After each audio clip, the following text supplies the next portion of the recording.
Hey, how is everybody out there? It's gonna be an amazing time, amazing night. I hope you're interested in all having a chat. I'd like to have a nice little Q&A session going on here. It's been a pretty tiring couple of weeks with the team. There's so much stuff going on lately. It's unbelievable. I know that this is sort of going to be somewhat of a dumbed down version of the show tonight. It's going to be a Q&A and just discussing kind of whatever comes to my mind. Nothing really official. We had to get some files off of this, so there's no intro and all this and that. We had to move some things around on the computer. So, uh, is what it is. So, you know what things are good for the team lately? We've got some investigations coming up, like 3 in the next 2 weeks. We're headed down in 2 weeks to Bacon's Castle to do an investigation with CPRI in Virginia. Hello, Ron. In Virginia. This is always a great time. We did an investigation with CPRI at St. Albans last year. Fantastic time. These guys are really awesome. You know what I mean? They're very southern. You know, I don't know how to explain it, right? You know what I mean? Us in Canada, we go down and we work with these guys, and you know, it's just all the accents and politeness, and they think that the Canadians are the polite ones, but really they're the ones that seem to talk rather properly. Um, so we got that, and we've got. I think we're investigating an old bookstore near Toronto, and then I think we're at the Trenton Air Force Base. So we're in and around the area quite a bit. I'm hoping that next year, actually, believe it or not, I kind of slow it back a little. Uh, you know, um, Things have changed a lot with certain members of the team, and we have to reinvest our own time in our lives. And I think that's going to happen next year for us, and maybe get a little tighter with what we do. I'm also looking at hosting a Paracon next year. I've got to find a venue for it. I got to find the teams to be involved with it. We'll see where that goes. It would be interesting. So, yeah. Other than that, it's a Q&A night, so you guys direct things. I'll just blabber. If this podcast lasts 20 minutes, if it lasts an hour and a half, it's really determined by you guys. A couple things that I chat about. Let's see. I saw the Low Files the other night. Rob Lowe has got a new paranormal show. I think one of the things that I gotta state, and I'm guilty of this, right? Um, Sometimes we get judgmental about the shows that we watch. It's funny actually. It's paranormal teams. Sometimes we kind of sort of align with certain shows. I mean, there's really no show we have to align with. I align with Ghost Hunters, right? Well, why? Because I'm a CHAPS family team. But other than that, shows are there to entertain, and if something compels you and entertains you with that show, then that's why you got to watch it, right? It's got nothing to do with the fact that it's a political alignment. It's not a political statement. Um, okay, like I'll be honest with you, like GAC, Ghost Adventurers, I can't watch Ghost Adventurers. Like I I I just can't stand watching Zach.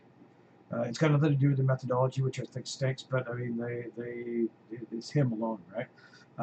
Lockdown, I do enjoy watching. I think Nick is a nice guy. He's sincere. Don't agree with everything. Can't stand what they're doing with Huff Paranormal right now. There's a lot of really experimental toys being used on that show, but then again, but those experimental toys are being used as the Bible truth. I have. I use these, I go out and I buy these things too, so that I can see myself. So, but they seem they're really, really, at least this particular last season, really relying on the toys, man. Like it wasn't really sincere. Goes to Shepherdstown, sucks to the Hades of hell, all these things. So, what comes right down to it, shows. Shows are shows, right? We're gonna like them, we're not gonna like them. Now, the Low Files. I gotta appreciate. Looks like Rob Lowe. Ageless at 50, 54 years old. He looks older than me, or I look older than he does, and he's almost 10 years older than me. Um, but he's got like a kid-like obsession with it, and that's cool. I like that. It's exciting. I know my counterpart on our team, Carolyn, didn't care much for the son. I actually like the kid because when they're talking about the EMF going off, and then he's the one saying, Dad, you know, it's the fuse panel behind you. I can enjoy that. It's okay. It's okay. Do you know, I think about the show that I liked the most about it is the fact that it kept my attention. It was good production, right? You know what I mean? It didn't drone on one particular topic. And what I think I'm gonna like about the show is that they don't just cover ghosts. It's Bigfoot and all that other stuff. So it's all right. You know what I mean? Like I had somebody mention that it's a little dramatic. Well, let's think about this. There are lots of people out there in these shows have lots of credentials that are dramatic. Josh Gates, for example, Expedition Unknown. Josh Gates, you know, is an archaeologist. Like he's board certified, right? But he's also entertaining, right? So, hey, why complain? Why complain? Hold on a sec. So, that being said, I did enjoy the show. I admit it. I enjoy the low files so far. So far, it could suck after a while. A few shows have gone that way, but it kept my attention, so it was all right. Second thing I want to think about, because I'm watching people get nasty with people online. It always happens. Somebody starts with a certain piece of equipment, and I guess Sandy and I got to preface this discussion. Sandy and I have been shopping for an RV, possibly thinking about buying one. Right, we're entry in the market. We're brand new. And I didn't realize that there were literally 250,000 different kinds of RVs you could buy, all owned by the same company. The same company makes it all. But, you know, oh my God, I can't believe you go on these forums. I can't believe you'd want to buy this RV because blah, blah, blah, blah, blah. This isn't good for this. And you know, all you're buying is crap and whatever. And I realized when I drew a parallel to it, what we do the same thing with equipment, right? Because I was sitting back saying, well, you know, it's funny because Sandy and I, this is a weekend thing. We wouldn't be pulling it behind us. We'd be parking it in a park and just going to it on weekends to get away. So it didn't have to be the same kind of rigorous quality that would be pulled down the road. So it was our uses, right? Not these guys that are like full-time RV users. So what it was this drawn parallel between how people are with what they use. And I think I'm guilty of it too, right? Like I see somebody using a certain toy. I'll call them toys because let's be honest, we're a hobby science. We're not scientists. So everything that we use is a toy. All right. I don't care where your head is when you're a paranormal investigator. It's toys. They're all toys. All right, because there's nothing 100% proven out there at all. We've got to keep that about ourselves. But I sometimes, hey Jeff, I sometimes when I take a look at another team, I'll see them using a certain, I don't know, EMF detector, right? And I'll immediately scoff at it. And then I realized that, well, after this whole RV incident, shopping for an RV, I realized what I've created, what I've participated in, what a lot of other teams participated in is this paranormal gear snobbery. It's happened quite a bit, and I see it. I see it a lot, where you know other teams will take a look at somebody using a Master EMF. Now, I don't want to defend this in saying that I think that this event, this tool is amazing. The Master, that's the little squawk box, you know, is whiny. It's loud. It's not very accurate. Okay. So like I got to be honest with you, like a team like CHAPS, okay, maybe we know we've been at this a while. It's not applicable for our uses. But you know what? If you were a team that is just starting out, it is applicable for uses as an entry-level team, as long as you keep your wits about yourself. So I want to reiterate that it's not equipment that I really have an issue with when it comes to teams. It's more what they do with it and how they come across, right? Are teams feeding you a lot of shit, or are they charging a bunch of money? Are they this and that? You know, but I do see people getting annoyed with the equipment that some people use. Okay, like Ron, who's on the live chat right now, built us our STS. That's your Connect system, right? I'm not 100% sure that this is the way to go with things, but I can't develop an opinion on it unless I actually use it. There's a lot of teams that I deal with that would be like, no, this is absolute crap. It couldn't work. I've got to see for myself, why could it work and why won't it work? So I want to diagnose its mapping problems and all this and that, and then maybe say, okay, under these circumstances, this might be the best way to test it, et cetera, et cetera, et cetera. But I'm not wanting to dash a team that uses it because, unless they're using it and saying, here is proof, right? Like when I see this on Ghost Adventurers Crew, and they're like, they see something and immediately, boom, this is proof. There's absolutely a spirit here. That drives me absolutely crazy. There's no integrity to that. You got to make sure, what you're saying has got integrity behind it. But with the toys and the paranormal snobbery, we have to realize that certain teams are starting out. All right, certain teams are starting out, and that they can't always get the best of, or why would they? The team might not. If you have a team that does 3 investigations a year, why the hell are you going to invest all that money? Okay, like our audio recorders, and we've got a number of them on our team. One of our audio recorders is worth $1,000. Not every team can afford to do that. Our team manages to raise its own funds, but realizing that CHAPS, we probably handle, say, 40 investigations a year now on average. We have hundreds of hours of audio, hundreds. So, of course, we're going to invest in something like our major dollars is going to go into audio. Audio is where the evidence tends to come from when it comes to what we do. So, you know what? Carolyn's right. The Tascam, the DRO5, which is a really simple unit, it's about $100, and it's a great unit, right? So we invest our money into audio. You know what? If you take a look at the video cameras that we use, we still are using mini DV half the time because it's important. But I'm not a production house, right? I don't want to do this so that we have TV shows. Matter of fact, I'm quite distasteful of TV shows.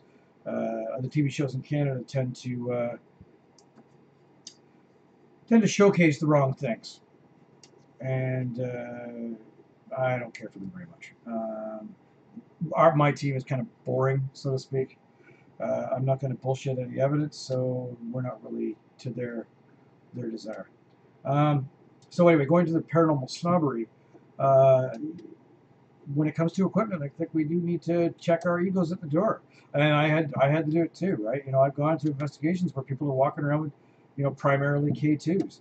The thing is that are they going on these investigations and are they doing the right debunking? Are they asking the right questions? Are they looking at it the right way?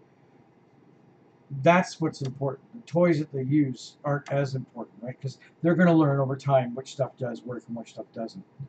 Like there literally are, there's a trillion toys you could be using. You're as any team is going to discover over time, the most important tools you have are probably a video camera just to make sure you can document what you're doing, audio, and a camera, right? And a piece of paper and a pen and your brain. So that's about that when it comes to that. So you know what? We're 13 minutes into the show here. If anybody has any questions, please fire away. I'll just sit here, drinking the investigator's best friend, Tim Hortons. The only thing that's actually quite pathetic about me is that I only drink a small Tim Hortons. A real investigator would have an extra large all the time, but my bladder is the size of my pinky, so I drink small.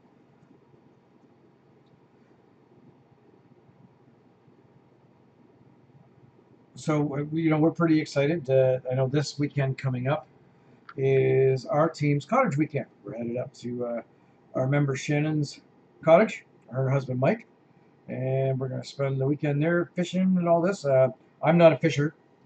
My wife, Sandy, she's the angler of our family.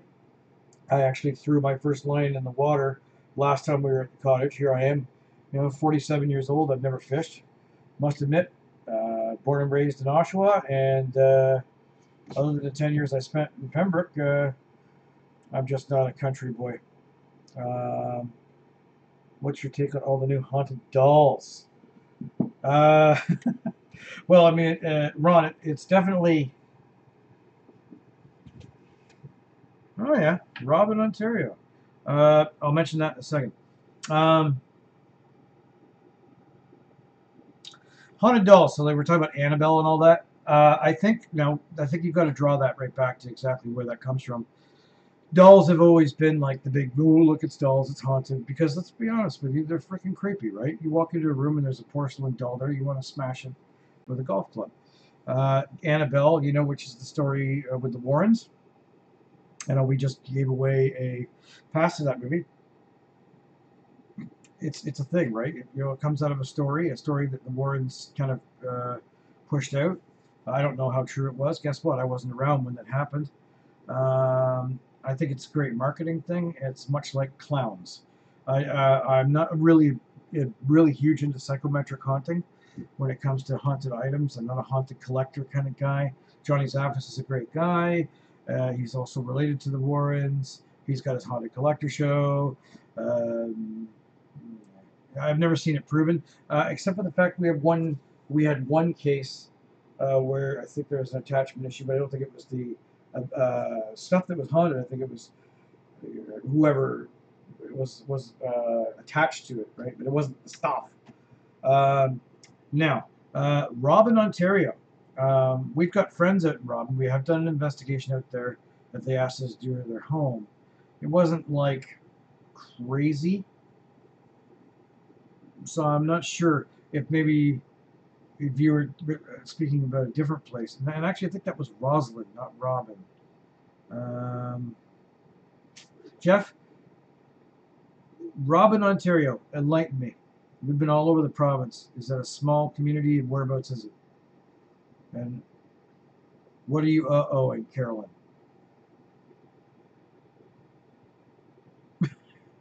And I'm getting all confused with everything that's going on my dialogue board here. Um, so this weekend will be great when it comes up. We have all kinds of wonderful refreshments. Of course, we will behave ourselves, attend church on the Sunday, and not drink too much. Uh, hmm. I don't know what Carolyn's saying there. Uh-oh. Is there something wrong with the podcast? Are we not going through? Oh, I'm sorry about that. Oh, oh, just Ontario. That's a very broad question. Uh, mm, at haunted places in Ontario, most of the time, I'll be honest with you, some residentials have been very, very good.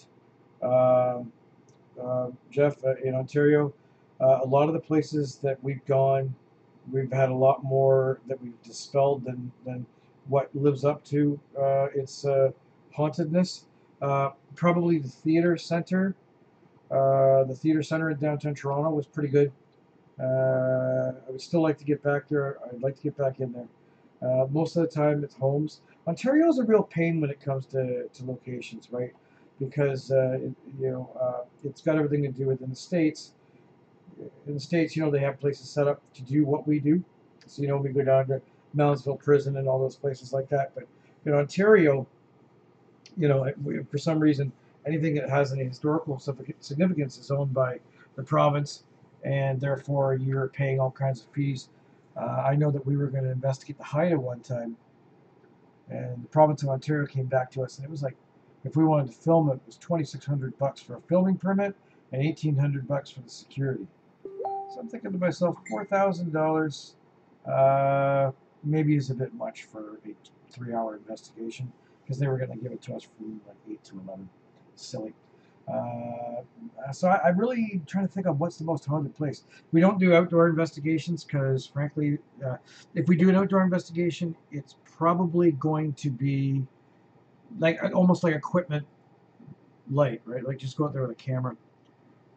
There's no sense in doing any kind of uh, instrumental investigation outside because, let's be honest, there's far too many, far too many variables, right? And you take pictures, you're going to get lots of orbs, and I'm not going to get into the orb debate. Um, Orbs are dust, bugs. 99.9% of the time, that 0.01% maybe it's good, but I'm not going to argue it. So outdoors, I don't know any place. So Ontario is kind of weird. Ontario's kind of weird. Creditable teams, Rod. Uh, Look, that's a tough thing to come out with publicly. I will state what I see as bad behaviors out there. I don't really care to out personal names. Not lately. Like there's legal ramifications to that. It's slander. Obviously, I can go into details with you more personally, but that's just my opinion too, right? Like maybe I'm a bad team to work with. We might be completely full of shit. All we're fortunate for is that we've been around a little while, so therefore, I guess by default we get a little bit of clout. But we're nowhere near perfect, and we've lost all kinds of members. And every single day, every single investigation, if I work with another team, I pick up something from that team. Like we've had teams that come to us for training, and I work with them and go, geez, the way you do that is really cool. I'm going to adopt that, right? So, it doesn't mean we're any better. I'm not fond of teams that charge money. I know we've had this discussion on our board. Peter Wren made a comment about a team going 22 hours to an investigation. I do believe that is a little out of the parameters I'm speaking about, because I got to be honest with you. If a team wanted me to go to Winnipeg to, let's say, a resort wanted me to drive to Thunder Bay or Winnipeg, I might, even at that extreme case, at least mention something like dealing with accommodations or expenses. But that's really extreme. Like we're talking over 2,000 kilometers, right? But when I see a team that says anything over 35 kilometers, we charge for expenses, dude, that's like for me driving Oshawa to Pickering. That doesn't fit well with me, because what we're doing is a hobby science. What we're doing, you can't charge for what we do, because what we do, you can't cure anything. You can't go to somebody and say your house is cleared. You're not Tangina from Poltergeist. All you're doing is saying, I have an opinion. This is what I think has to happen. And that's it. You're not a doctor. You can't charge for what we do. If they want to give you something, and we've had it, you know what I mean, where they've slipped somebody an envelope for gas money, fine. Whatever. I'm not going to give it back, but that's okay. Most of the times, as long as the client, they put out some treats. Sometimes they feed you. Great, wonderful, right? But you can't charge money. You can't put on your website ethically, over a certain amount, we're going to charge you money. That's bullshit. Okay? That's being a charlatan. You are not licensed anything. There's no such thing. I know they have them online, but you're not a licensed paranormal investigator. Everything we do is just by experience. That's it. It's by training. You're not licensed to do anything. You're a licensed doctor. You're a licensed driver. You're a professional fireman. Get your head out of your ass. A paranormal investigator. And I know I learned this because I went into an investigation the other day to talk to a client. Older lady. She was probably at least 315 years old. And I went in there, and she seemed so unimpressed with me. And she asked me if I was the Ghostbuster, and then where were my tanks, and then proceeded to go back and work on her equipment, on her paperwork, and really sort of ignored me. So eventually I kind of just turned and walked away, left, because it made me realize, why are we taking ourselves so bloody seriously? Like, we can give integrity and we can help people, and we do help people, and that's what matters. But let's get real, guys. We hunt things in the dark and talk to walls. What we do, the majority of the community laughs at. When we say that we're scientists laugh at what we do. It's quite funny. There's nothing science-bound about what we do, save for maybe setting certain kind of experiments. That's a pragmatic science. But we're not scientists. Well, you might be a scientist. Maybe you do. Look, during the daytime, I sell nuts and bolts. All right? I manage an industrial supply house. So I'm not a scientist. I'm a blue-collar guy, right? I just happen to have a big mouth and a lot of opinions. So we've got to get back to some reality there. Yeah. As far as the teams you want to work with, Ron, I would say as long as the teams that you're working with have, what you got to watch out for is this team making you look bad working with them? Okay, so if a team is online and making all kinds of ridiculous claims, the spelling, that's a particular thing for me. You know, but looking poorly of what we do, then that's the team you kind of either want to maybe help or stay away from. If you have a team that's doing things unethical, like charging money, I would stay away from them personally. You have teams that rely almost wholly on mediums. I would stay away from them because you're certainly not going to have a great deal of reputation. Certainly not in the field. You've got to think about that. You know, and all of us know that there's a field of the people who we are, and you get reputations, right? Um, you get reputations easily with what we do. You know, you could be a small team. There's nothing wrong with being 2 or 3 people. There's nothing wrong with saying, you know what, I handle like an investigation every 3 months. Do a quality job and do it with integrity, and don't try to be something that you're not, and people will respect you for it. Um, you know, when well, it's the truth, Jeff. Uh, we talk to nothing. It's just sometimes nothing talks back, right? We want to make sure, like for me, hey, look, you know what? Oh, hold on a second. My wife wanted me to buy one of these damn things. All right. Now, my wife, Sandy, our producer, is one of the most technically minded people I know. She's a total skeptic. You know what? 8 years on the team, she's never really had an experience, but she wants to buy the Boo Bear. Now, I appreciate the fact that a teddy bear, it's costed me $178, whatever US. Um, You know, people use trigger objects. This is kind of like a super trigger object, right? Because it's got the EMF detector in it. So I'm going to try it out. I'm going to try it out. See what its merits are. If it helps, great. Nah. If it doesn't, then great. And I'm going to say I think it's crap. Okay, like SB7, I think is absolute bullshit. You know, the Ovulus, I think is bullshit. This, yeah, I'm going to have to be careful here with Ron because I know Ron's building one, but anything Huff Paranormal comes up with is bullshit. But that's just my opinion, right? That said, I know that there are teams out there that we know that are working on building, you know, these wonder boxes and these geo boxes. And I'm the first one to say, look, you know what? Like, I think it's crap myself, but that makes me an ideal candidate to be the one that should try something like that out because I think CHAPS has got a little bit of clout in the market. And as you can tell, I'm actually quite hard on the idea of these things. So if I use material and then come out of it going, you know what, I can admit that we got some yada yada yada out of that. So if you want unbiased, I'm here. I'm very cynical. I am a very Harry Price investigator in the way that Harry Price used ticker tape machine. Me, I'm audio. I'm all about the audio. Video is just something to document what we're doing and maybe to give our fans, in quotations, a little bit of texture of what we're doing and gives us a video diary. Pictures, same thing. I have 3,000 pictures on my website, guys. Not one of them is paranormal. Yes, Boo Bear. Expensive bear is what it is, Ron. I know you could build one. I guess I just liked him because he was so cuddly wuddly and soft. He's very, you know, he's cute. I guess. So we're gonna have an investigation coming up in a few weeks.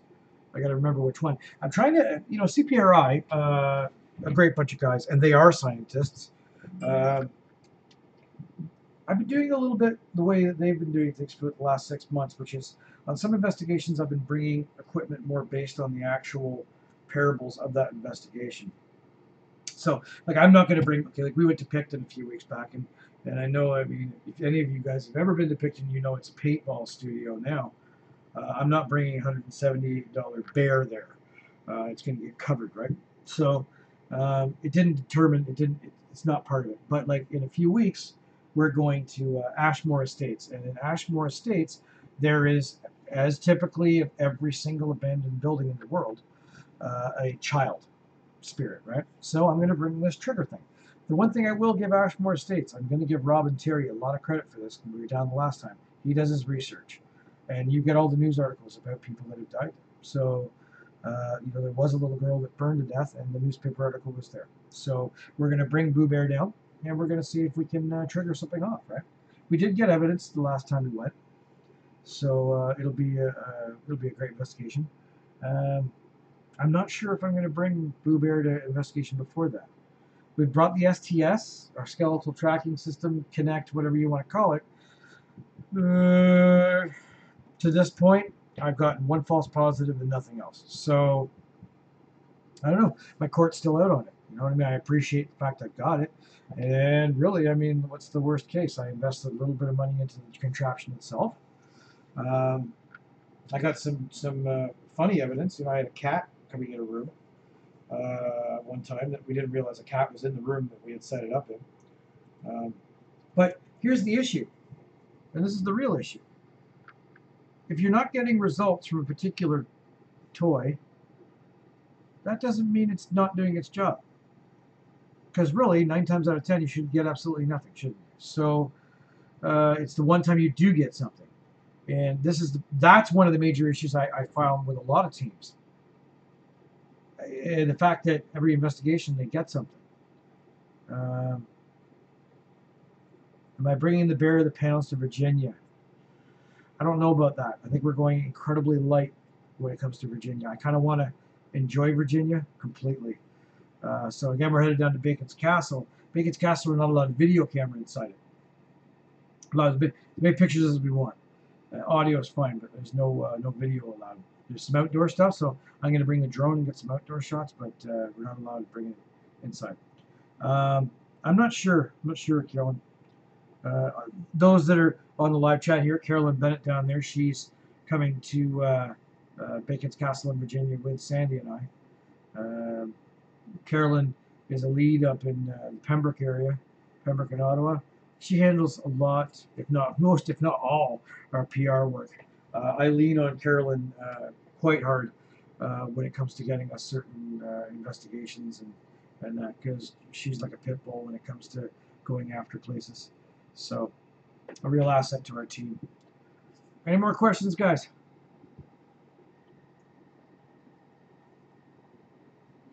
If I seem semi-grumpy tonight, it's maybe because I had no sleep last night. So, I'm working on no fuel right now.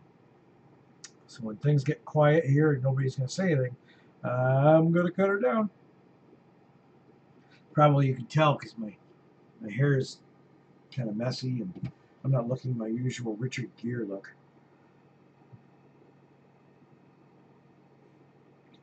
All right. Well, it's been a half an hour, guys. So have an excellent night. I appreciate those who stopped by.